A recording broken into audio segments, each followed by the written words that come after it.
Ce qu'il y a d'étonnant ici à la Cité des Trains à Mulhouse, c'est que d'abord, il y a une magnifique exposition de matériel. C'est toute l'histoire du chemin de fer, la machine à vapeur, les machines électriques les plus anciennes, les plus récentes. Il manque que le TGV, il paraît qu'il va bientôt arriver, puis il y a les autorails, etc. Mais c'est qu'il y a dans un petit coin, j'aimerais qu'il y en ait un petit peu plus, il y a un petit peu de technologie. Autrement dit, comment ça marche. Et là, cette fois-ci, nous allons vous raconter l'évolution technologique dans le domaine du courant électrique. Bon, vous savez qu'au départ, le premier courant, c'était un courant continu, obtenu par des piles, par M. Volta. Ensuite, on a fabriqué du courant à l'aide de machines spéciales que l'on appelle des dynamos. Les dynamos sont caractéristiques, regardez, Daniel, vous voyez, la caractéristique du dynamo, c'est qu'on récupérait le courant, vous voyez, sur les lames d'un collecteur, ce qui faisait à la fois sa force, mais également sa faiblesse pour l'entretien. Donc, on savait fabriquer des courants continus avec de gros dynamos entraînés par des machines à vapeur ou bien par les turbines des barrages, mais surtout par les machines à vapeur.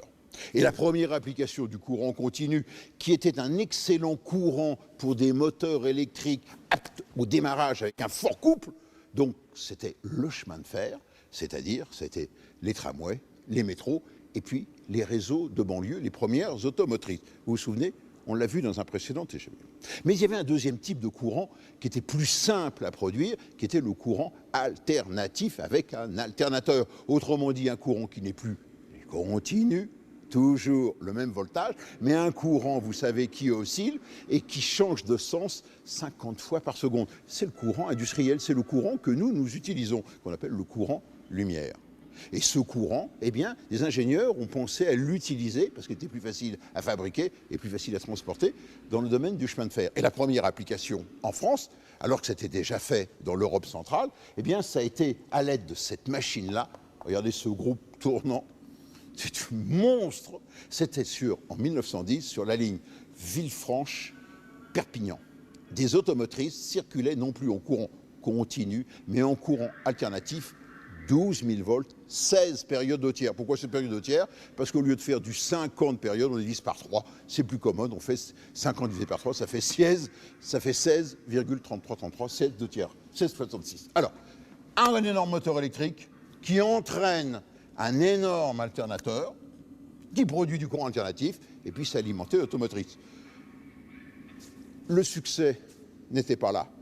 Et la France a opté pour le courant continu, 1500 volts. Ça a été l'électrification de la France jusque la Deuxième Guerre mondiale. Après la Deuxième Guerre mondiale, on a fait Paris-Lyon en 1500 volts.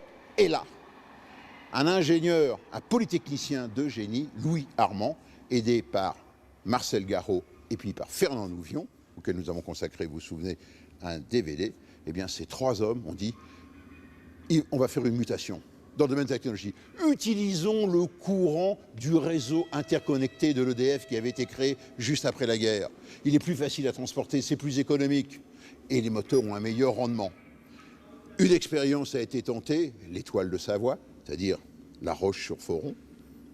Et devant le succès, ça a été la première électrification, Valenciennes-Thionville, en courant alternatif. Ce qui a donné naissance à des locomotives aux formes caractéristiques. Vous vous souvenez, c'est celles qu'on appelait les fers à repasser, c'est-à-dire une cabine centrale avec de longs caveaux. C'était la série des 12 000, 13 000 et des CC 14 000 et 14 100. Et devant le succès de Valenciennes-Thionville qui a démontré qu'avec du courant alternatif, on obtenait des machines aussi puissantes, plus performantes, avec un meilleur rendement qu'en courant continu, avec des installations, des caténaires beaucoup plus légères, eh bien on a décidé d'électrifier à nouveau la France, mais en courant alternatif. Et la première génération de ces machines, vous la voyez ici, là elle est en verte, mais d'origine elles étaient, elles, en bleu, c'est ces fameux fers à repasser, autrement dit, les crocodiles. Juste un tout petit détail technique.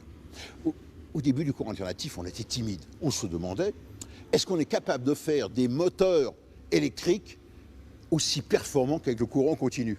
Et comme on n'était pas sûr de son coût, eh bien on a transformé à bord de la machine, vous vous rendez compte de travail, le courant alternatif pris à la caténaire, le 25 000 volts, 50 périodes, on l'a transformé en 750 volts courant continu. Et pour pouvoir redresser ce courant, on a mis au point des redresseurs. Ce ne sont plus des machines tournantes, regardez. ça ressemble à un tube, à une lampe de radio. C'est ce qu'on appelle un redresseur à vapeur de mercure avec ici une électrode centrale, un bain de mercure qui était chauffé et des vapeurs de mercure. Et ça donnait d'ailleurs de belles couleurs bleues. Donc l'ancêtre, le voilà, il était à bord des 12 000. Puis, évolution de la technologie, les solid state, les transistors sont arrivés. Regardez, on passe de là à là. Ça, c'est des diodes, des transistors qui ont permis de redresser le courant avec, disons, beaucoup plus facilement, bien évidemment, et puis beaucoup plus de légèreté et de mise en œuvre et de fiabilité. Et ça donnait naissance à quoi? Eh bien, toute une génération de machines qui étaient capables de rouler très vite avec de très bonnes performances. Eh bien, ce furent les premières, les BB 12 000, puis les bicourants alternatifs continus, et la suite, vous la connaissez, ça a été le TGV. Donc, un DVD exceptionnel qui va vous raconter en images le tour du monde en 50 périodes. Autrement dit, l'avènement du courant alternatif dans le chemin de fer et surtout à la SNCF. Dans ce DVD, donc, un film et 4 bonus. Le film très long, mais magnifique, c'est le comment ça marche, le courant alternatif, c'est le tour du monde en 50 périodes. 4 bonus. Premier bonus, c'est l'électrification Le Mans-Laval en 1964. Deuxième bonus, comment ça marche un transistor, ou plutôt, vous allez voir, sur une séquence que j'ai tournée aux États-Unis chez Intel, comment on fabrique des micro-transistors qui, assemblés sur une petite pastille de silicium, donnent naissance aux petits chips, c'est-à-dire aux micro-ordinateurs. Troisième bonus, des idées d'avance, le fameux congrès d'Annecy qui a décidé de l'électrification en courant alternatif de la SNCF. Et puis enfin, quatrième bonus, à tout seigneur, tout honneur. C'est très rare d'avoir des images. L'homme qui a révolutionné la traction électrique en France, qui a décidé d'électrifier en courant alternatif 50 périodes au courant industriel, l'académicien Louis Armand.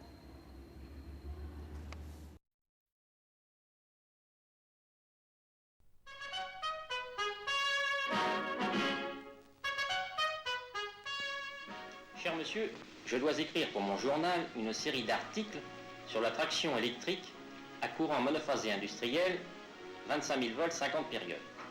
Fréquemment, nous entendons parler de la mise en service de nouvelles sections électrifiées, mais je crois qu'il serait bon d'expliquer à nos lecteurs comment sont nées les locomotives à 50 périodes. C'est pourquoi j'ai pensé à vous, monsieur Louvion, qui êtes le chef de la division des études de traction électrique à la SNCF. C'est une très longue histoire à vous raconter. Il y a eu, avant la guerre, des essais effectués dans divers pays, notamment en Hongrie et en Allemagne. Mais à ce moment, les possibilités d'électrotechnique n'ont pas permis d'obtenir des résultats satisfaisants. Après la guerre, sous l'impulsion de M. Armand, la SNCF a entrepris une étude approfondie de cette question. Nous venons justement de réaliser un film sur la conception et la mise en service des premières locomotives monophasées de la SNCF. Je pense que le mieux est de vous montrer ce film, qui vous expliquera les difficultés que nous avions à surmonter, les solutions que nous avons apportées et les résultats que nous avons obtenus.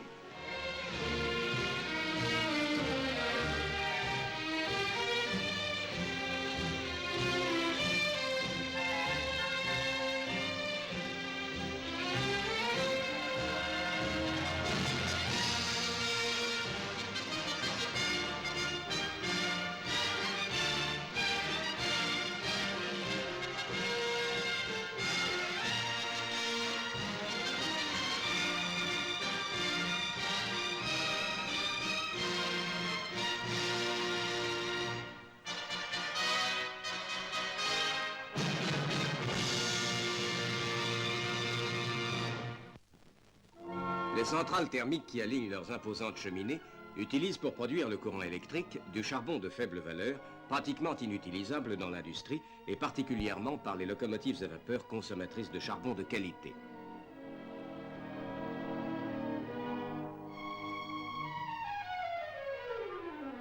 Et cette eau nécessaire à leur alimentation est utilisée par les centrales hydrauliques qui profitent, à pied d'œuvre peut-on dire, de l'énergie naturelle des rivières. Elles s'intègrent parfaitement dans les paysages qui conservent leur caractère et leur charme, malgré les bouleversements nécessités par les constructions titanesques que sont les barrages.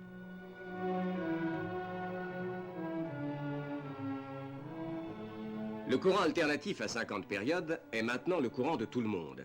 Les anciennes distributions à courant continu ou à courant alternatif de fréquence basse ont progressivement cédé la place à l'important réseau de production et de distribution d'énergie à 50 périodes, indispensable à la vie d'un pays. Véritable pulsation d'un cœur puissant, le courant à 50 périodes apporte cette énergie jusque dans les contrées les plus éloignées. Partout, il signale sa présence par ses nappes de fils aériens dans les campagnes, les villages, les hameaux et les fermes.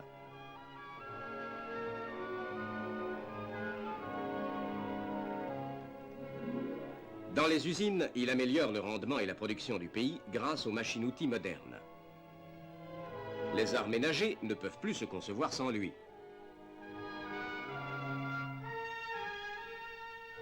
C'est véritablement le symbole de la vie moderne.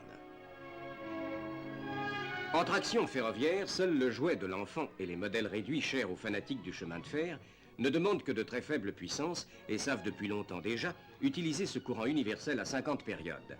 Malheureusement, les puissantes locomotives du réseau français, dotées de moteurs de traction dont la puissance unitaire peut atteindre 1300 chevaux, ne pouvaient pas jusqu'à présent se nourrir de ce courant si pratique.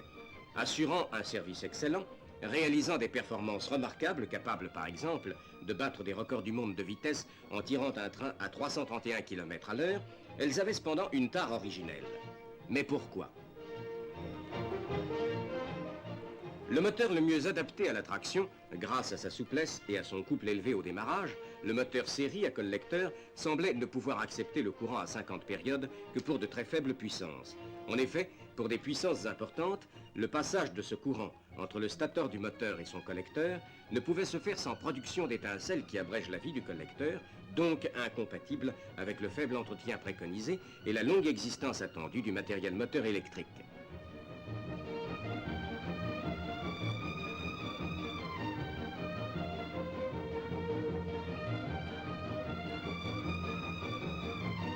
En traction ferroviaire, il fallait donc alimenter ce moteur soit en courant continu, comme en France, en Belgique, en Italie, en Hollande, en Grande-Bretagne ou en Espagne, soit en courant à la fréquence spéciale de 16/2 comme en Suède, en Allemagne, en Suisse et en Autriche. Ces modes d'alimentation propres à la traction électrique risquaient de limiter son développement car ils nécessitent des sous-stations de conversion. La transformation du courant national à fréquence industrielle 50 périodes en une forme consommable par les locomotives impliquait des installations fixes importantes, notamment de nombreuses sous-stations, véritables petites usines, avec leurs groupes redresseurs à vapeur de mercure, leur appareillage haute tension, leurs transformateurs, leurs nombreux disjoncteurs à courant continu, leurs tableaux de commande, et leur portique de distribution. Le coût de telles installations limitait forcément le domaine d'emploi de la traction électrique.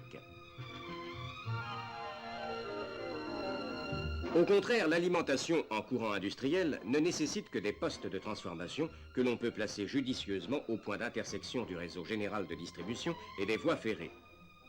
Un transformateur et c'est tout.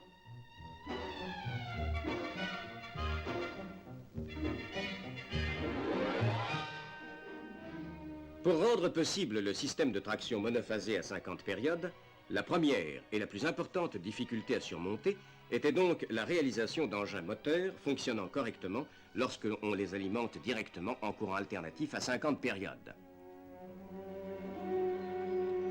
Dès la fin de la guerre, plusieurs prototypes de locomotives et d'automotrices furent étudiés et réalisés. Ils furent mis en service à partir de l'automne 1950 sur la ligne expérimentale d'Aix-les-Bains à La Roche-sur-Foron. Divers types de locomotives, à moteur direct monophasé 50 périodes, à convertisseur rotatif ou statique avec redresseur à vapeur de mercure, furent mis en service à titre d'essai. D'anciennes automotrices furent équipées de moteurs directs ou de redresseurs à vide scellés du type ignitron.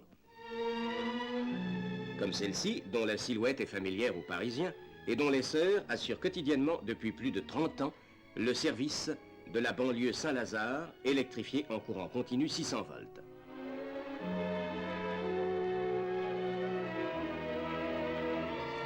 Les résultats furent si encourageants que moins de 2 ans plus tard, la SNCF décidait d'équiper avec ce système le tronçon Valenciennes-Thionville de l'artère nord-est, artère caractérisée par un trafic de trains de marchandises lourds sur des rampes de 10 pour 1000.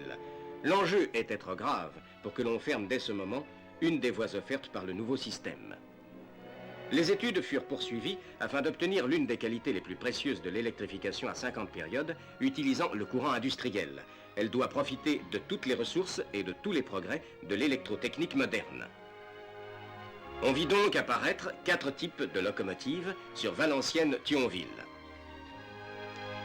Des CC à groupe convertisseur monocontinu et des CC à groupe convertisseur monotriphasé. Des BB à moteur direct monophasé et enfin des BB à redresseur ignitron. La cavalerie monophasée était ainsi constituée. Notre propos est maintenant de vous faire pénétrer plus avant dans les conceptions de ces locomotives, dans leur pourquoi et leur comment.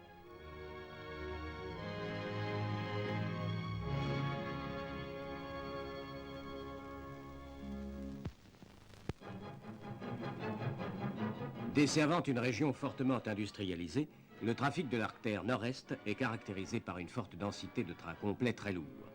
En traction vapeur, ce service était assuré par des locomotives à 5 essieux moteurs couplés du type 150X. D'autre part, des rampes à 10 pour 1000 rendaient nécessaire l'utilisation de chevaux de renfort, personnifiés par la présence d'une machine qui poussait les trains en queue afin d'éviter des ruptures de charge. Le programme tracé en traction électrique ne prévoyait plus qu'une seule locomotive électrique pour le franchissement de ces rampes. C'est la raison pour laquelle il fut décidé d'adopter le type CC à fort poids adhérent de l'ordre de 120 tonnes. Une solution sûre consistait à conserver des moteurs de traction à courant continu qui avaient déjà fait leurs preuves et de les alimenter par un groupe convertisseur rotatif transformant le courant monophasé en courant continu. Ainsi est née la locomotive CC 14100 de conception Alstom. Pour ce type, le courant monophasé à 25 000 volts capté sur la caténaire alimente le primaire du transformateur principal TP.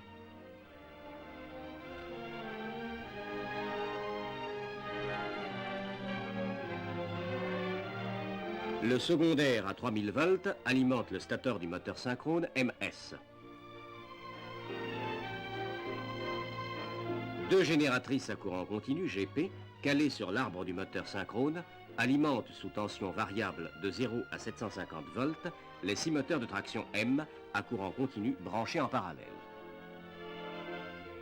Ce qui caractérise la CC 14100, c'est le groupe monocontinu dont on effectue ici la mise en place sur le châssis de la locomotive dans le hall de montage du constructeur.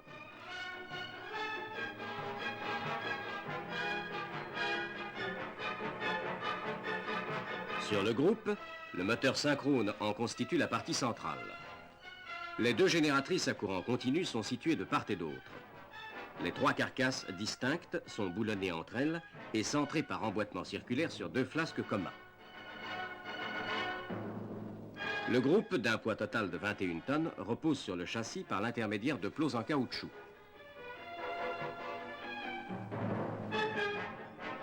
La locomotive du type CC à fort poids adhérent permet sans difficulté l'adoption d'un organe aussi lourd. La locomotive à marchandises de faible puissance massique est bien le domaine de prédilection de la machine à groupe. En possession de la solution satisfaisante, telle que l'a donnée la CC 14100, la SNCF a jugé utile d'expérimenter la locomotive à groupe convertisseur monotriphasé, permettant d'utiliser des moteurs triphasés à cage, sans collecteur, qui ne nécessitent qu'un entretien minime. La société Oerlikon construisit alors la CC 14000.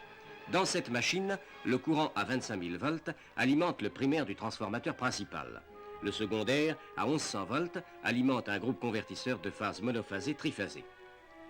Ce dernier alimente à son tour un groupe convertisseur de fréquence qui fait varier de 0 à 135 périodes la fréquence du courant alimentant les 6 moteurs de traction asynchrone à cage.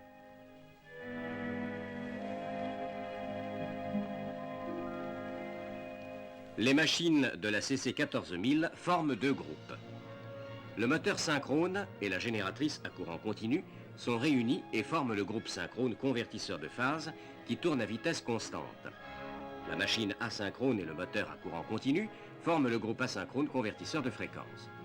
La conversion ainsi réalisée permet de donner au moteur de traction triphasé à cage une souplesse analogue à celle du moteur série. C'est ici l'assemblage d'un groupe synchrone. Les deux rotors, une fois assemblés, sont introduits dans les carcasses.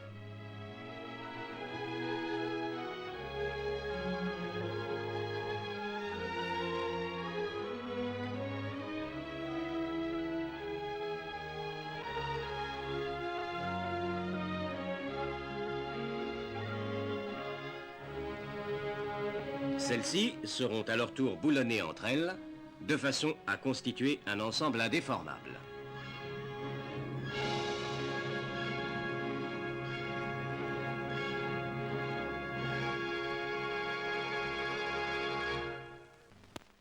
Si les trains lourds du service marchandises exigent des machines puissantes, mais relativement peu rapides, le service voyageur nécessite des locomotives plus nerveuses et capables de vitesse. Il fut donc décidé pour cela de construire le type BB 13000 à moteur direct, qui exige une forte accélération au démarrage et se trouve de ce fait bien adapté à ce service. La construction en fut confiée au groupe Gemont-Schneider. Le courant capté à la caténaire à la tension de 25 000 volts vient alimenter par l'intermédiaire de disjoncteurs le transformateur principal TP. Un graduateur de tension disposé côté primaire permet par l'intermédiaire du secondaire l'alimentation directe sous tension variable de 0 à 350 volts des 4 moteurs de traction monophasés à collecteur M branchés en parallèle. Mais là résidait le problème, construire des moteurs fonctionnant directement sous courant monophasé 50 périodes. Dans le moteur adopté, des connexions en métal résistant montées suivant une disposition entièrement nouvelle relient les sections de l'induit aux lames du collecteur afin de réduire les courants de court-circuit. Elles permettent simultanément une élévation de la tension d'alimentation du moteur.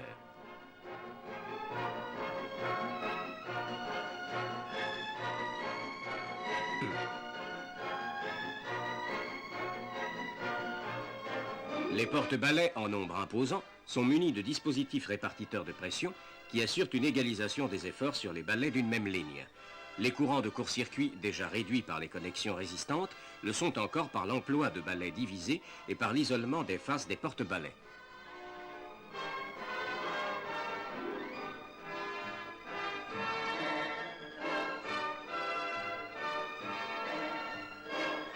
Une autre caractéristique technique de ce moteur est le système de réglage de la commutation qui comporte 3 taux suivant la vitesse. L'enroulement de commutation est shunté, aux basses vitesses par capacité et résistance, aux vitesses moyennes par résistance, aux vitesses élevées par inductance et résistance.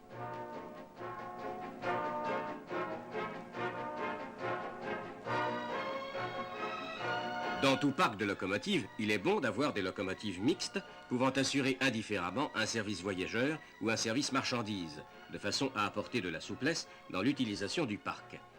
Ainsi fut décidée la construction de la BB 12000 de conception Schneider-Westinghouse, avec un équipement de redresseur à vapeur de mercure scellé du type ignitron, permettant l'alimentation en courant presque continu des moteurs de traction classiques à collecteur. Dans cette locomotive à ignitron, le courant à 25 000 volts vient alimenter le transformateur principal TP. Un dispositif de graduation de tension, placé côté primaire, permet l'alimentation sous tension variable d'un ensemble de 4 blocs ignitron qui redressent le courant avant d'alimenter les 4 moteurs de traction branchés en parallèle. Ces derniers sont de simples moteurs série à courant continu à tension d'alimentation réglable de 0 à 750 volts. Mais qu'est-ce qu'un ignitron ? C'est en somme une grosse valve électronique refroidie par eau et capable de débiter 1000 ampères en régime continu.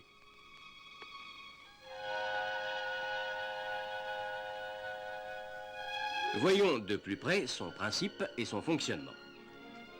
Une enceinte hermétiquement close, où l'on s'est appliqué à faire un vide presque parfait, renferme 2 pièces maîtresses. Une anode en graphite et une cathode constituée par du mercure.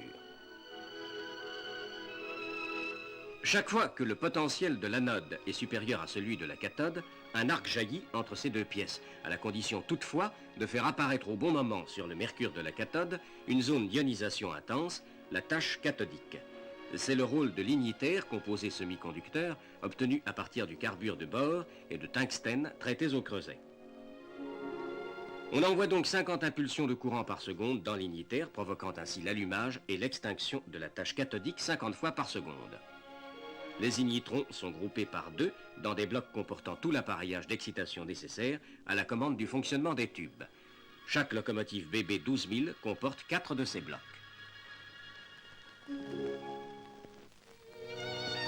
Le principe de fonctionnement et la caractéristique principale de chacun des 4 types de locomotives étant maintenant établis, on peut dire que le tour d'horizon sur ces nouvelles formules de traction électrique était nécessaire afin de ne fermer la porte à aucune des solutions présentées. Mais la rançon de cette diversité semble devoir être la mise en service simultanée d'un grand nombre d'organes très différents devant compliquer le démarrage du nouveau système d'électrification. Pour y remédier, un des principaux soucis des techniciens a été d'unifier et de standardiser au maximum. Ce qui frappe en regardant les locomotives du Nord-Est, c'est la similitude des silhouettes. Cela provient de l'adoption du même type de cabine centrale. La cabine préfabriquée dans un atelier annexe, avec ses éperons porte-pantographes, visibles en avant des baies frontales, est montée sur le châssis après mise en place de l'appareillage.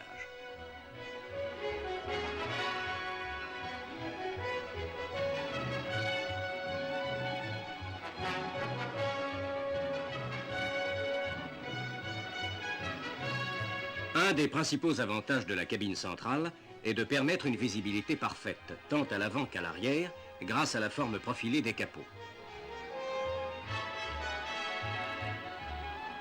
Le conducteur électricien peut observer les signaux.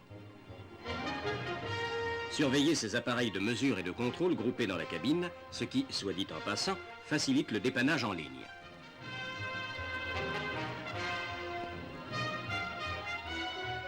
En tournant simplement la tête, il peut s'assurer que son train roule normalement. Sur une locomotive à vapeur, au contraire, la visibilité n'est possible que vers l'avant et d'un seul côté. Lorsque les signaux sont à droite, le mécanicien doit demander à son chauffeur de le renseigner sur la position des signaux. Cela se produit en particulier sur les lignes de la région de l'Est, où l'on roule à droite sur l'ancien réseau Alsace-Lorraine et à gauche sur les autres lignes.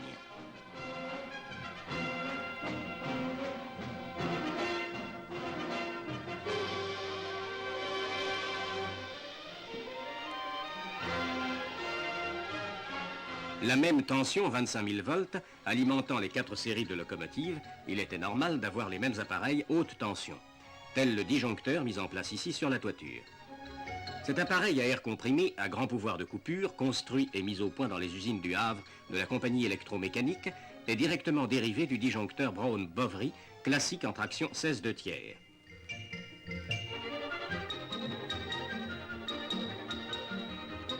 Le même pantographe du type M Fevley équipe toutes les locomotives Nord-Est.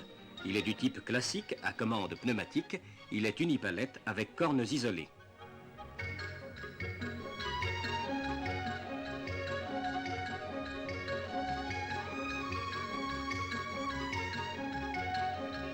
Le fabricant a mis au point en collaboration avec la SNCF un type simplifié qui équipera toutes les locomotives nouvelles du Nord et de l'Est Paris.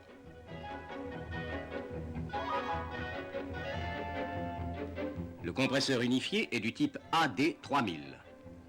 D'autres unifications ont pu être réalisées sur les BB d'une part, sur les CC de l'autre. C'est le cas du graduateur haute tension qui équipe les BB 12000 et 13000.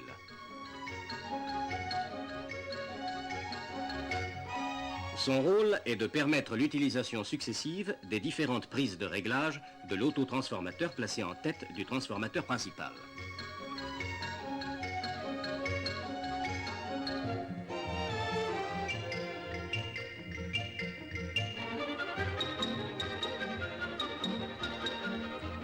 Il est du type à contact par galet, commandé par chaîne, l'ensemble est placé dans l'huile.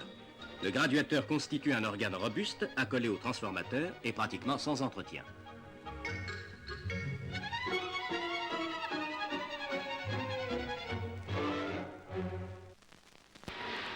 Les parties mécaniques ont également fait l'objet d'une unification poussée.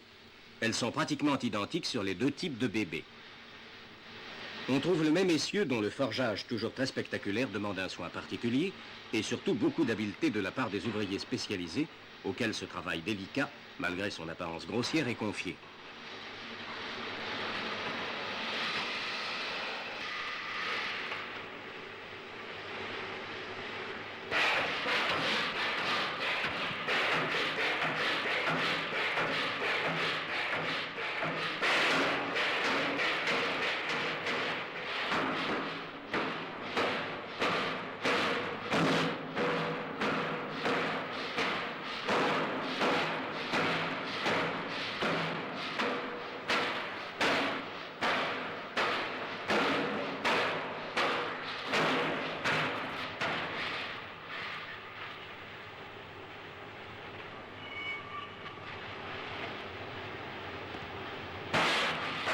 La transmission à cardan, reconnaissable à sa couronne dentée, son arbre creux et à ses anneaux d'entraînement, est aussi commune aux deux types de machines.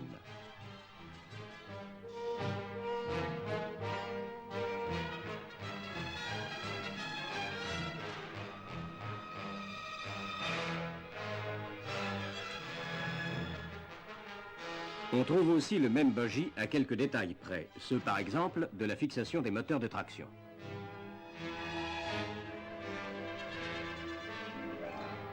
C'est un bogie de même conception qui a fait ses preuves sur la BB 9004 lors du record du monde de vitesse à 331 km/h le 29 mars 1955.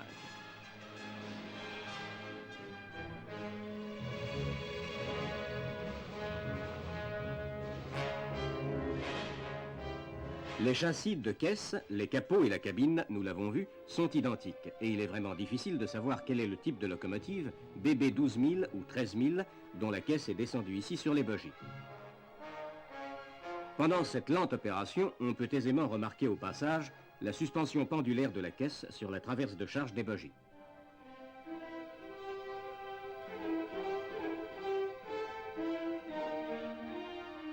Au premier plan, on distingue nettement l'attache de la barre de traction basse qui évite le cabrage des bogies.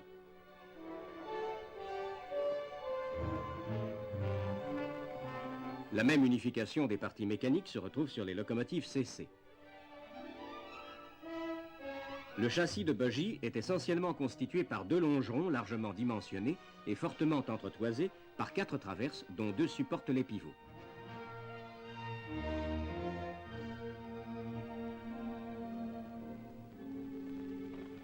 La liaison des boîtes d'essieu au châssis de bogie est réalisée au moyen de bielles articulées sur cils en bloc.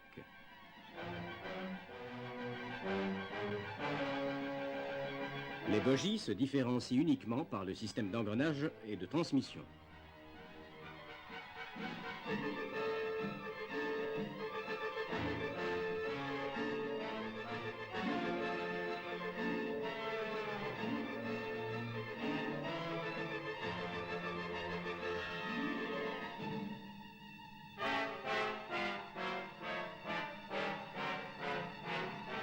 Dans les deux cas, les moteurs sont suspendus par le nez.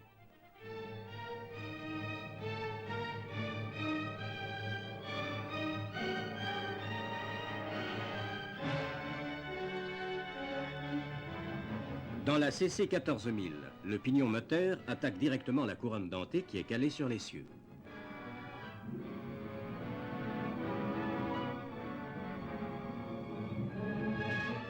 Pour la CC 14100, l'entraînement se fait par l'intermédiaire d'un réducteur fixé sur la carcasse du moteur.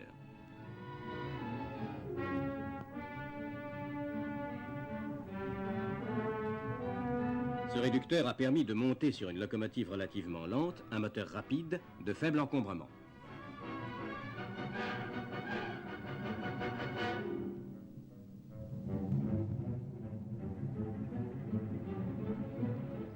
Le caoutchouc a été largement utilisé dans la suspension sur les pivots de bogie et nous l'avons déjà vu pour la fixation des gros organes sur le châssis.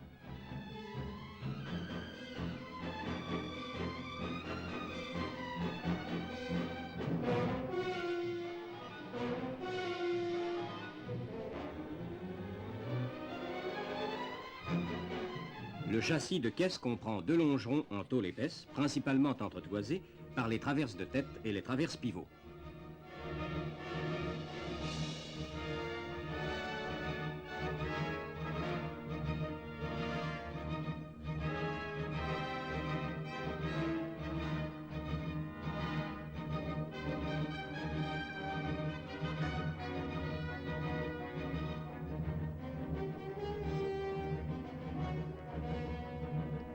Le châssis va reposer sur chaque bogie par l'intermédiaire de 2 pivots élastiques, dont l'un peut se déplacer latéralement pour permettre les inscriptions en courbe, le second exerçant alors un couple de rappels.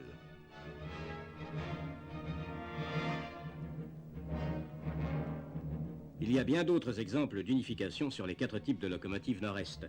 Ce que nous venons de voir démontre que le but que nous nous étions fixé a été atteint. Mettre en facteur commun le maximum d'organes.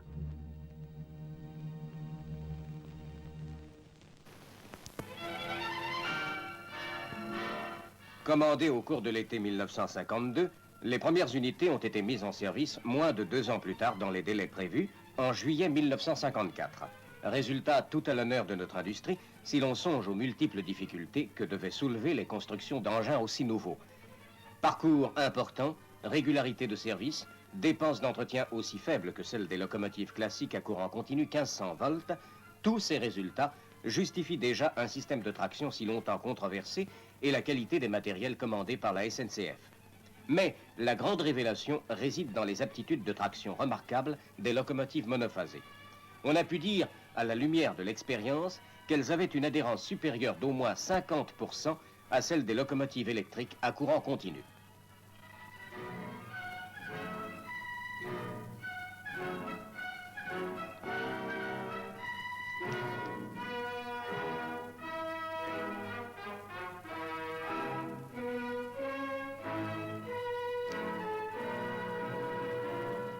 Ce phénomène s'explique facilement de la façon suivante. Lorsque l'effort maximum que peut développer une locomotive à vapeur, compte tenu du coefficient d'adhérence, est dépassé, l'essieu glisse, il y a patinage. Pour l'enrayer, il faut réduire l'effort en fermant le régulateur. Pour les machines à courant continu 1500 volts, une lampe de signalisation indique au conducteur que la locomotive patine. Il réduit alors l'effort jusqu'à cessation du phénomène, car sans cela, l'essieu irait à l'emballement. C'est la conséquence de la nécessité de démarrer avec des moteurs en série et d'insérer un rhéostat de démarrage.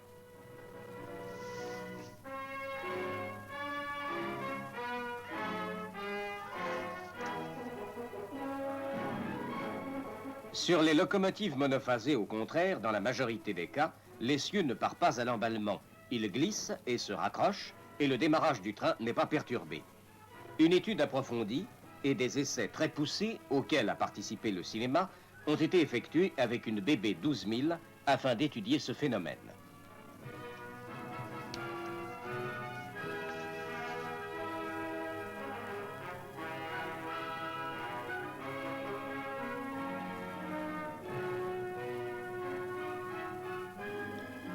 Ils ont démontré que sur les locomotives monophasées, le schéma électrique et les caractéristiques effort-vitesse des moteurs permettent à l'essieu qui commence à glisser de perdre très vite son effort et de raccrocher plus aisément sur le rail sans que pour autant les autres essieux s'en trouvent influencés. On peut dire que par sa conception même, la locomotive monophasée sent venir le patinage et l'arrête à temps par une sorte d'autorégulation, au contraire des locomotives à courant continu où il y a une temporisation de signalisation et où il est nécessaire de plus de réduire l'effort de tous les moteurs. Les qualités d'adhérence des locomotives monophasées ont permis d'augmenter considérablement les charges remorquées.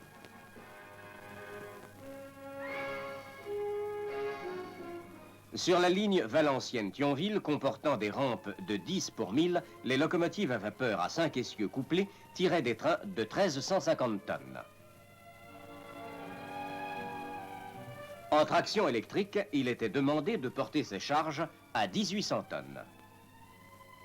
En courant continu 1500 volts, il aurait fallu 2 locomotives pour répondre à un tel programme. En effet, sur une ligne de profil comparable Brive-Montauban, les BB de 80 tonnes tirent des trains de 800 tonnes et les CC de 120 tonnes des trains de 1200 tonnes. Sur Valenciennes-Thionville, une seule locomotive monophasée du type CC 14000 ou 14100 remorque des trains de 1850 tonnes. Les locomotives monophasées du type BB ont donné des résultats remarquables compte tenu de leur poids adhérent. Les locomotives BB 13000 à moteur direct de la première tranche, prévues pour démarrer et remorquer des charges de 750 tonnes, en rampe de 10 pour 1000, ont vu leur charge allouée passer à 1050 tonnes. Mais des résultats plus étonnants encore ont été obtenus avec les BB 12000 à Ignietron, prévus à l'origine comme les BB 13000 pour démarrer et remorquer en rampe de 10 pour 1000 des trains de 750 tonnes. Elles se montrèrent capables d'accepter en service normal des charges de 1650 tonnes. Pour démarrer de tels trains en pleine rampe, ces machines utilisent des adhérences de 30 à 35%.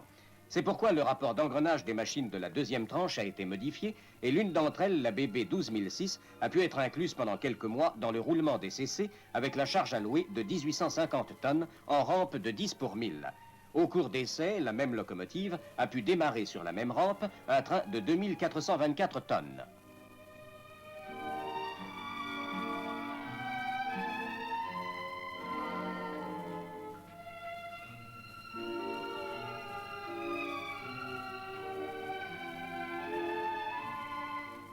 Le tableau de commande des locomotives électriques monophasées est très démonstratif de la prépondérance prise peu à peu par les locomotives à Ignietron. Pour la première étape Valenciennes-Thionville, les CC à groupe convertisseur étaient en majorité écrasante, 85 sur un total de 105. Pour la deuxième étape nord-est, le pourcentage des BB reste encore faible, 18 sur 55.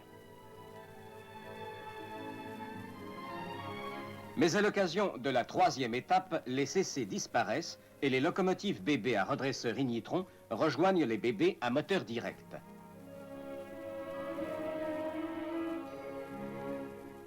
Le Nord-Paris fixe l'option de la SNCF pour le type de machine à redresseur. Cette option est encore confirmée par les commandes de l'Est-Paris, où l'on ne retrouve également que les locomotives à redresseur de type nouveau.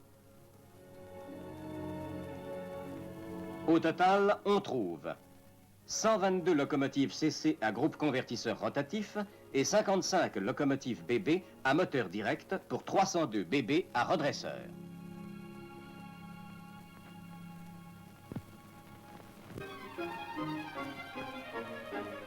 Mais si leurs brillantes performances ont fait adopter définitivement les machines à redresseur Ignietron, c'est que certains doutes ont pu être levés sur les répercussions possibles des harmoniques qu'elles engendraient sur le réseau haute tension, sur les circuits téléphoniques et aussi sur la télévision. Des relevés poussés ont été exécutés à la sous-station de Fourmies en collaboration avec les PTT. Ils ont montré que l'on restait dans des limites tout à fait acceptables. Bien d'autres essais ont été effectués sur les locomotives monophasées. Entre autres, des essais de tenue en marche des différents types de pantographes afin de mesurer les pressions sur la caténaire aux différentes vitesses. La locomotive électrique est ici poussée par une machine à vapeur car ces essais sont faits sans captation de courant.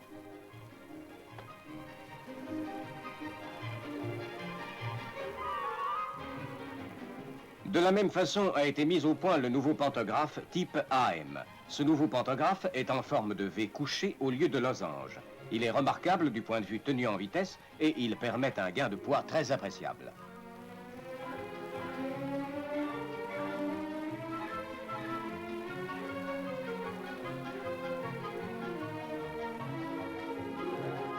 Les études, les mises au point techniques et la construction ont demandé un travail important de coordination entre la SNCF et les divers constructeurs auxquels il fut souvent demandé de sacrifier leurs habitudes ou leur amour-propre. Jamais un tel travail d'équipe entre clients et fournisseurs ne fut aussi profond et aussi productif. Toutes les usines des constructeurs de matériel de traction électrique ont collaboré à la réussite finale.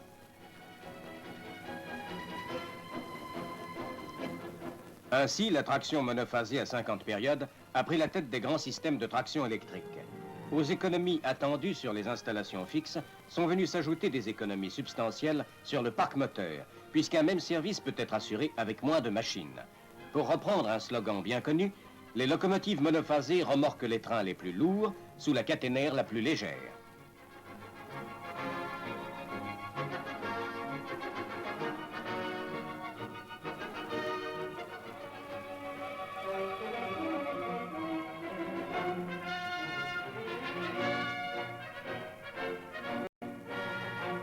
La SNCF a mis sur pied un vaste programme d'électrification. Après Valenciennes-Thionville, elle a réalisé l'équipement de toute l'artère nord-est de Lille à Bâle. C'est ensuite le Nord-Paris avec l'artère maîtresse Paris-Lille et le bassin minier, puis Paris-Strasbourg et Neufchâteau-Dijon.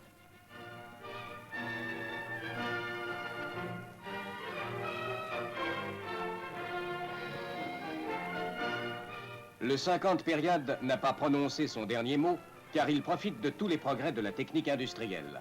De nouveaux types d'engins moteurs ont bénéficié de l'expérience de ceux de Valenciennes-Thionville. Telle la BB 16000, locomotive puissante, capable de remorquer les trains rapides lourds à la vitesse de 160 km/h.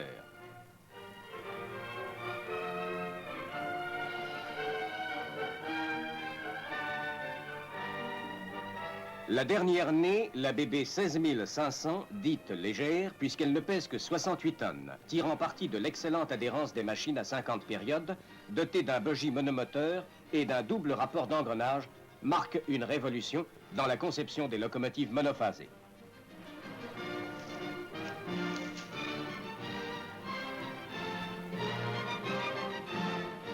Bientôt, on verra circuler des automotrices de banlieue équipées de redresseurs secs au germanium et au silicium.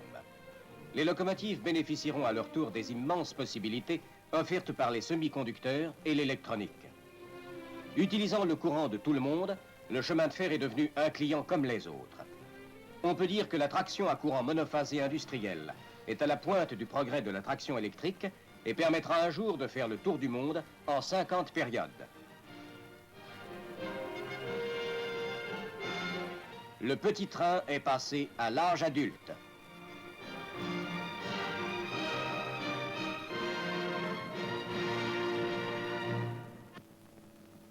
J'espère que le film que vous venez de voir a répondu aux questions que vous vouliez me poser. J'ajoute que la traction monophasée à courant industriel, maintenant arrivée à l'âge adulte, n'a cependant pas épuisé ses possibilités. Elle est en progression permanente. Nous fondons en particulier de grands espoirs sur les applications de l'électronique et sur les progrès que ne manquera pas de faire l'électrotechnique. Les chemins de fer français sont très heureux de voir que de nombreux pays viennent d'adopter la traction monophasée à courant industriel. Je citerai le Congo belge, la Grande-Bretagne, le Japon, ainsi que la Turquie, le Portugal, l'URSS, la Chine populaire et l'Inde. Ces 5 derniers pays ont d'ailleurs commandé un certain nombre de locomotives aux constructeurs français, et l'Inde en particulier, a demandé à la SNCF d'être son associé technique pour la réalisation de son programme d'électrification, faisant en cela entière confiance à la technique dans notre pays.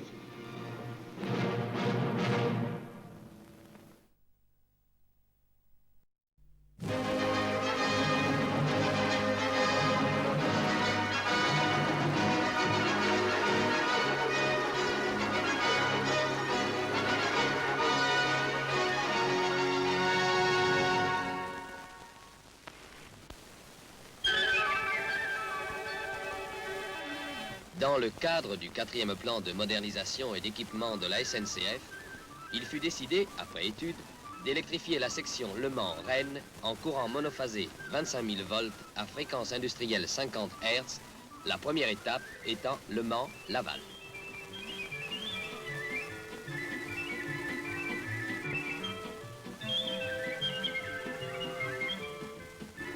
Depuis 1937, les trains de la ligne Paris-Rennes étaient remorqués par des locomotives à courant continu 1500 volts entre Paris et Le Mans et par des locomotives à vapeur sur le reste du parcours.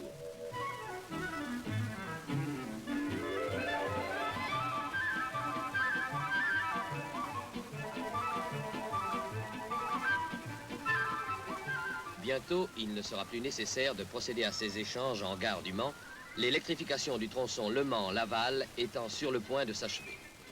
Implantation des supports caténaires, modification d'ouvrages d'art, aménagement de tracés de voies permettant de relever la vitesse plafond de 120 à 140 km/h, déroulage de la ligne de contact, tous ces travaux sont menés parallèlement à l'installation des sous-stations.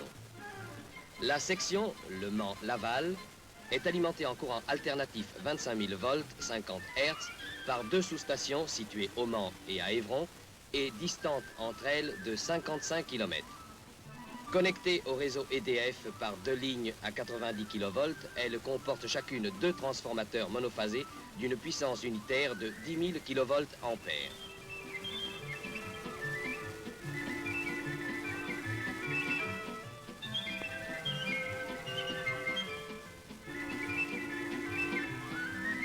Elles sont commandées à distance par un central sous-station situé au Mans, dont dépendront en outre 2 sous-stations prévues pour l'alimentation du secteur Laval-Rennes.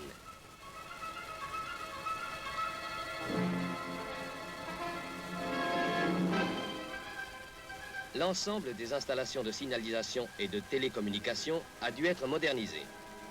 Adaptation des installations de passage à niveau. Établissement du bloc automatique lumineux entre Le Mans et Conly et du bloc unifié entre Conly et Laval.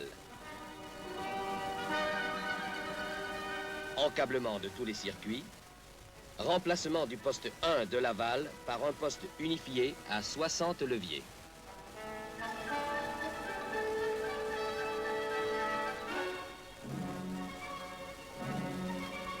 Le 26 septembre 1964, après la visite du central sous-station du Mans, le train inaugural repart en direction de Laval.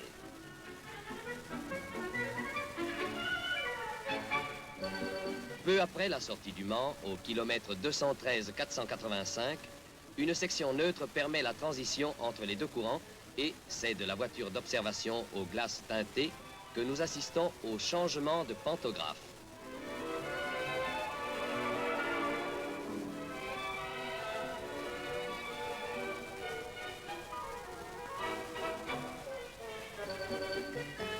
À l'issue de la tournée de reconnaissance, les personnalités officielles procèdent à la signature du procès-verbal qui autorise l'exploitation commerciale de la ligne en traction électrique.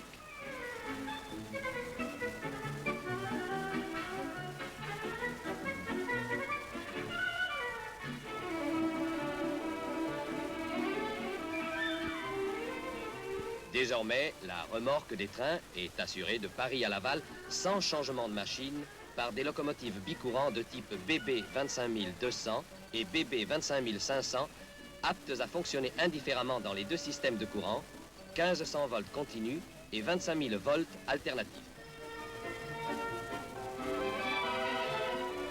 Le passage de l'un à l'autre s'accompagne d'un changement de pantographe, la section neutre étant franchie tout pantographe ABC sur la lancée du train.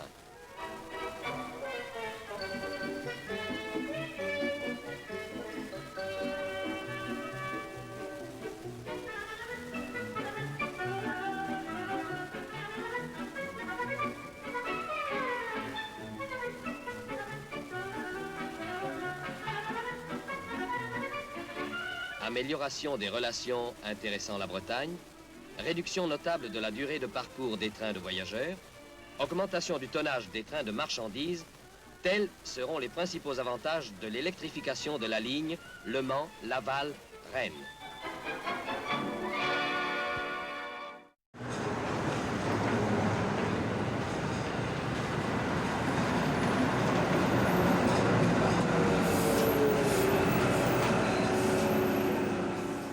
Le secret de la performance tient en un seul mot, miniaturisation. En effet, plus il y a de transistors dans un circuit, plus il est puissant. Plus l'on met de transistors dans une mémoire, plus elle a de capacité. Plus les éléments sont petits, denses, c'est-à-dire rapprochés les uns des autres, plus court est le chemin pour aller de l'un à l'autre, et donc plus rapide est ce circuit. Bref, la miniaturisation, je dirais, c'est la course à l'infiniment petit.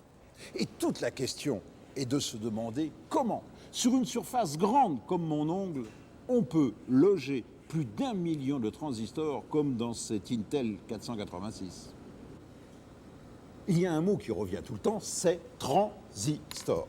Et oui, c'est l'élément de base de tous les circuits. Simplement, on le reproduit à des milliers, voire des millions d'exemplaires. Le transistor, allez, c'est la technologie des années 60, c'est celle de grand-papa, c'est ceci. Un transistor, c'est 3 pattes, vous voyez ?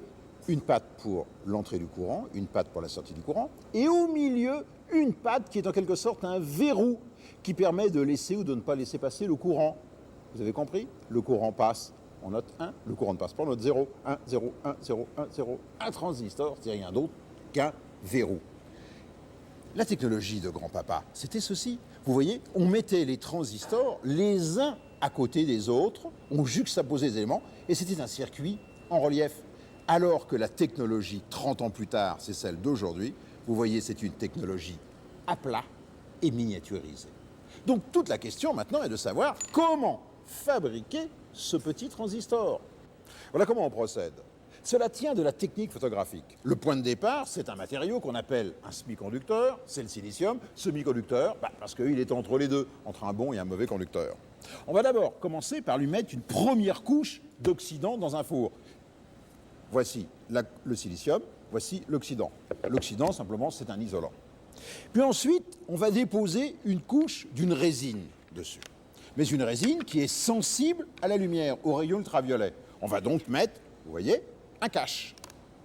Bzouf, rayon ultraviolet. Tout ce qui a été exposé aux rayons ultraviolets va se fragiliser, va s'en aller. Ce qui n'a pas été exposé, c'est-à-dire sous le cache, va rester. Voilà donc ce que l'on obtient. Ensuite, on va utiliser un deuxième cache, où là, bzz, nouvelle couche, mais d'un oxyde qui est conducteur. C'est le verrou, c'est la porte. Elle est déposée. Je remets à nouveau le cache, et là je dépose un matériau qu'on appelle un polysilicone, qui est un conducteur. C'est lui qui va essayer d'amener le courant. Le voici. Vous voyez que mon transistor commence à prendre forme. Maintenant, il faut les deux pôles du transistor. Donc, j'utilise, vous voyez, un troisième cache. Là, bzzz, ce sont des ions, des impuretés qui vont me faire l'entrée et la sortie de mon transistor. Voici ce que je les obtiens, l'entrée, la sortie. Et puis maintenant, il faut que je recueille le courant. À nouveau, un cache. Mais là, cette fois-ci, c'est de l'aluminium. Je vais donc obtenir, vous voyez, mes connexions. C'est de l'aluminium. Voilà. Et puis, la dernière, ici, ça y est. Vous reconnaissez mon transistor avec ses trois pattes. L'entrée, la sortie, et puis, ici, la porte au milieu. Ce camembert, ici, il est très gros. Mais dans la réalité, il ne fait qu'un millième de millimètre. Et si je le mets près d'un véritable circuit Intel 486, regardez, chaque point bleu ici, sur cette photographie, correspond à un transistor. Donc, tout tourne autour de cette miniaturisation, c'est-à-dire l'art et la manière de graver très, très, très finement. Alors, on va se donner un ordre de grandeur, on va essayer de bien comprendre les choses. Les gravures tournent autour du millième de millimètre, du micron. On va essayer de bien situer les choses. Voilà. J'ai pris un cheveu. Ce cheveu, je vais l'agrandir plus de 1000 fois. Voilà la taille qu'il aurait. Alors, regardez bien.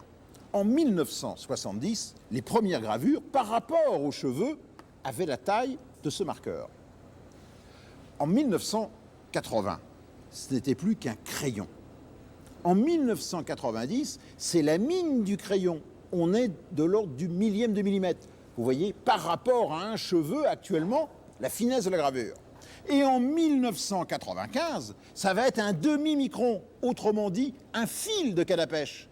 Autrement dit, il y a plus de 1000 gravures dans un cheveu. Et pour y arriver, regardez, le secret, c'est la photographie et la machine à photocopier. Ça se passe chez Intel, à Santa Clara, en Californie. En fait, nous ne sommes pas chez Intel à Santa Clara, mais nous sommes juste à côté, à San José, au Tech Museum, autrement dit le musée des sciences et des techniques, quelque chose d'étonnant, où là, on a reproduit, vous le voyez, fidèlement, une unité de fabrication de microprocesseurs. Alors pourquoi ne peut-on pas pénétrer dans une usine réelle? Eh bien tout simplement parce que nous sommes sales. Et oui, nous avons sur nous des poussières, et ces poussières vont perturber le fonctionnement d'une chaîne de fabrication. Dites-vous bien qu'une poussière est beaucoup plus grosse que la gravure qui ne fait qu'un millième de millimètre. Alors, petite explication. Vous voyez derrière moi, dans cette espèce de cabine téléphonique, on a reproduit l'ambiance d'une salle propre. Cette salle propre, c'est plus propre qu'une salle de chirurgie. Allez, on y trouve grosso modo pas plus de 10 poussières par mètre cube. Donc, vous voyez, actuellement, il y en a 300. Mais si je pénètre à l'intérieur, et Dieu sait pourtant si je suis propre, regardez. Je me secoue, je m'ébroue sur tous les cheveux, et alors là, regardez, ça monte, ça monte, ça monte, ça monte, ça monte. C'est une véritable explosion de poussière. Bref, je suis sale. Voilà qui vous explique donc que tout le personnel qui entre dans les salles de fabrication, eh bien, doivent s'équiper. On appelle ça la tenue de lapin. C'est celle-ci. On commence donc des pieds à la tête, on met des bottes, on met une blouse, on met une cagoule, on met des gants et on franchit des sas. Et à chaque fois que l'on franchit un sas, on est en quelque sorte dépoussiéré, vous voyez, par un flux d'air comme celui-ci. Donc le point de départ pour la fabrication des microprocesseurs, c'est un matériau étonnant, le semi-conducteur, qui est le silicium. Et le point de départ, c'est du sable, et avec ce sable, avec la silice, on fait ceci, le barreau de silicium.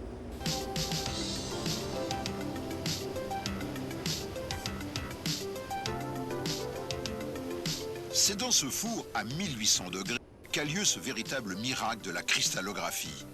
À partir d'un seul cristal de silicium, on obtient par grossissement des jets de cristaux parfaitement ordonnés.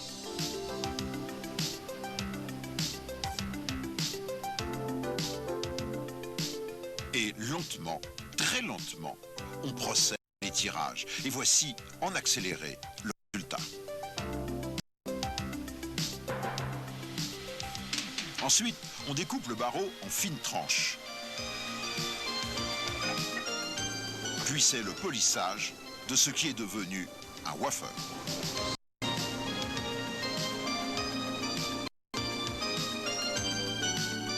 Parallèlement à ces opérations de fabrication du substrat, on conçoit les circuits du microprocesseur.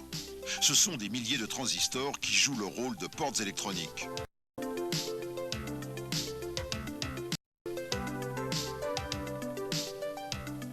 Transistors plus connexion s'empilent ainsi en couches comme un millefeuille.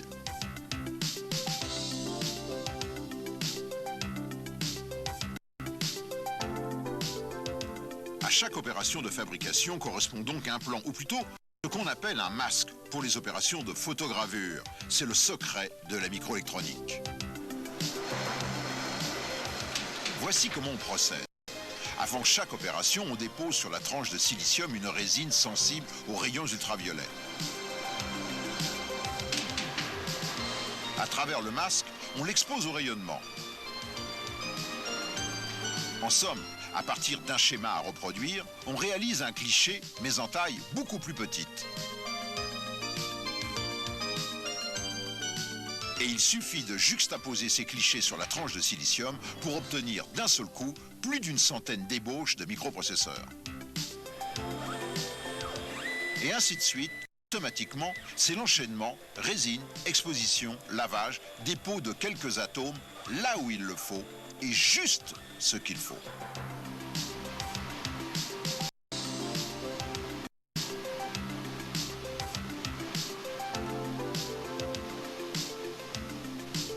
Bref, au total, près d'une centaine d'opérations pour obtenir à la chaîne des milliers de microprocesseurs ou de mémoire. Clé du succès, les contrôles de qualité. Contrôle visuel sous le microscope.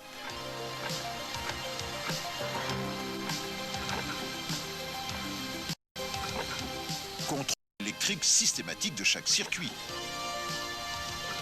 Et lorsqu'il n'est pas bon, une goutte d'encre est déposée. Sur chaîne, on prélève les circuits pour des contrôles plus approfondis. Microscopie électronique,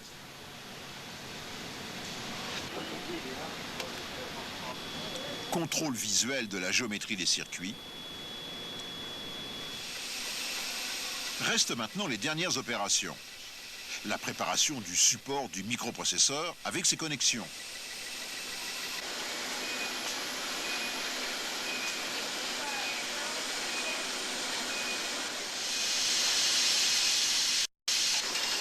Le sciage et le collage de la puce sur son boîtier.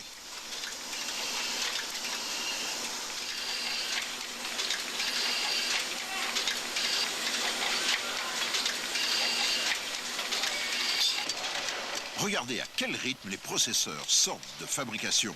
C'est le gage d'abaissement des coûts de production. Mais les contrôles de qualité ne s'arrêtent pas là. On prélève sur la chaîne de fabrication un microprocesseur et on le fait travailler comme chez n'importe quel utilisateur. Disons, un utilisateur particulièrement pointilleux et exigeant. On l'examine sous toutes les coutures, à la loupe, puis au microscope. On charge des programmes et une équipe d'analystes tente de le prendre en défaut.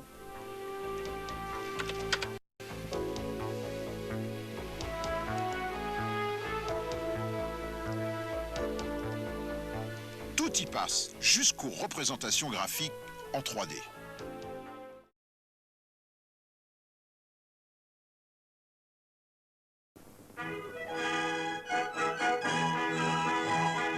Annecy, la coquette cité savoyarde, est la capitale du 50 période. L'alimentation en énergie de la ligne expérimentale est obtenue à partir du réseau d'électricité de France par une sous-station d'une extrême simplicité.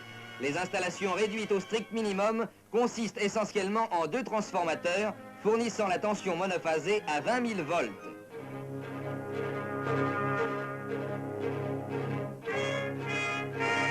Les congressistes, dont beaucoup ont quitté Paris la veille, retrouvent ici la silhouette bien connue des automotrices de la banlieue Saint-Lazare. Monsieur Armand, directeur général de la SNCF, se fait une joie de leur expliquer cette mutation. Grâce à un effort exceptionnel des services d'études et des ateliers de la SNCF, un équipement électrique spécial fourni par la Westinghouse Electric Corporation a permis la conversion de cette automotrice à la traction monophasée avec le minimum de transformation. On se trouve ici en présence d'une technique dans laquelle l'industrie américaine a placé toute sa confiance.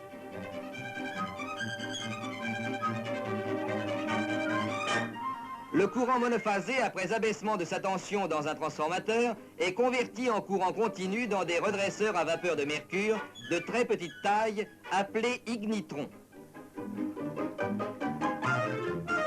Cette automotrice fonctionnait déjà sous courant monophasé, mais à la fréquence 16/2 sur la Deutsche Bundesbahn. Convertie aux 50 périodes par les soins de la mission d'essai SNCF en Allemagne, sous la conduite de M. de Giacomoni, est équipée de moteurs à 50 périodes étudiés par le professeur Müller. L'automotrice Z9051 résulte de la transformation d'une automotrice de banlieue à 1500 volts. L'équipement électrique a été construit par les usines suisses et françaises Oerlikon. Ces 4 moteurs directs d'une puissance totale de 1600 chevaux ont été conçus pour le service des grandes banlieues électrifiées.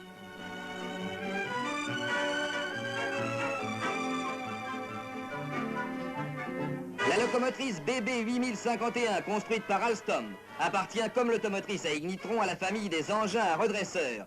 Mais ces derniers sont ici du type polyanodique, scellés et refroidis par air.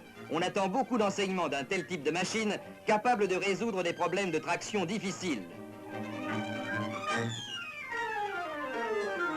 En service sur la ligne du Hollental en Allemagne, la locomotrice BB-AEG à 50 périodes est caractérisée essentiellement par ses moteurs monophasés spéciaux à 2 collecteurs et par une batterie de condensateurs destinée à améliorer son facteur de puissance. Doyenne des prototypes français, la CC 6051, un moteur direct construit par Oerlikon et Winterthur, a fait preuve de qualité. Ayant parcouru 150 000 km en un an avec une parfaite régularité, elle continue depuis à défendre brillamment l'honneur du 50 périodes. La deuxième des prototypes construits par la société Alstom est une CC à moteur direct, dont la silhouette rappelle les fameux CC 7000 à courant continu. Elle se caractérise essentiellement par ses moteurs doubles à 2 induits dans une même carcasse. Quoique plus longue et plus lourde que la CC 6051 Oerlikon, elle est cependant un peu moins puissante. 3660 chevaux de puissance continue au lieu de 4200. Un simple fil de 107 mm², un pantographe léger, voilà qui suffit maintenant à faire passer 4000 chevaux dans une locomotive. Il s'agit maintenant de capter 200 ampères au lieu des 2500 à 3000 nécessaires en courant continu.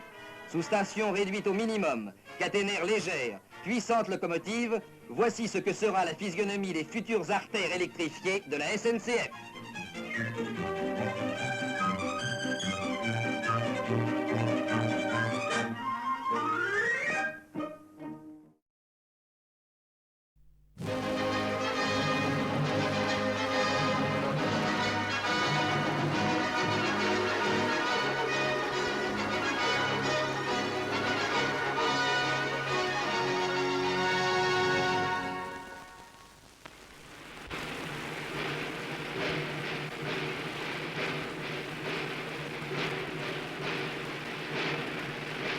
« 19 mars 1964. Pour la première fois, l'Académie ouvre ses portes à la technique. Monsieur Jean Rostand va recevoir solennellement sous la coupole Monsieur Louis Armand, élu récemment au fauteuil du professeur Henri Mondor. Polytechnicien et major de l'école des mines, le nouvel académicien va faire l'éloge du grand chirurgien et de l'homme de lettres auquel il succède. Monsieur Jean Rostand parlera de l'œuvre de Monsieur Louis Armand, d'abord à la tête de la SNCF, puis de l'Euratom, et se fera l'écho de ses multiples et fécondes initiatives, dont le projet de tunnel sous la Manche est la dernière en date et non la moindre. La séance est ouverte. La parole est à Monsieur Louis Armand pour la lecture de son remerciement.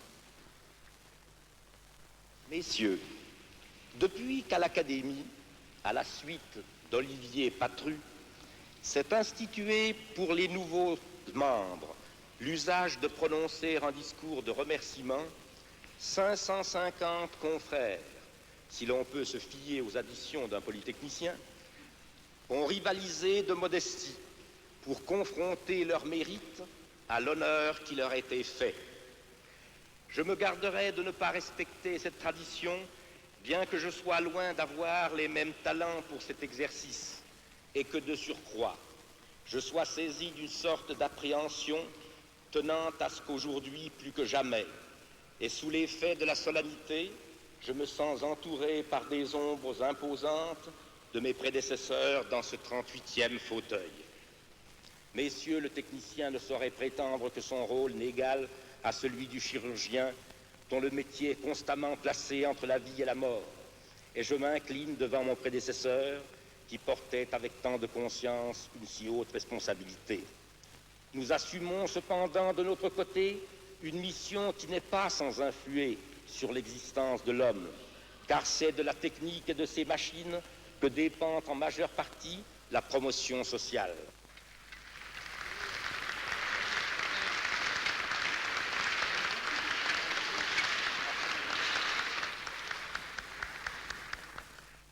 Illustres représentants de cette technique qui de plus en plus, qu'on le veuille ou non, gouverne le monde, vous êtes parmi nos contemporains l'un des plus importants et des plus effectifs. En de multiples domaines, vous avez agi et créé, pour employer les deux grands verbes en qui, selon Édouard Herriot, tenait tout le programme de notre rénovation nationale.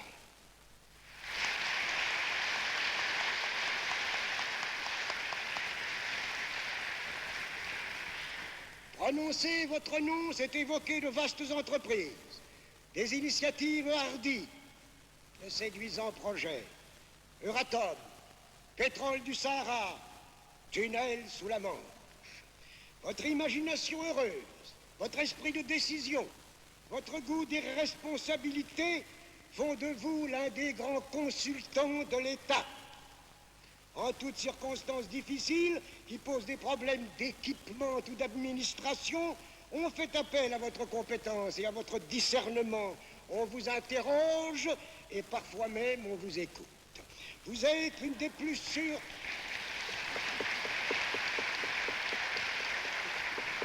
Vous êtes une des plus sûres ressources du pays.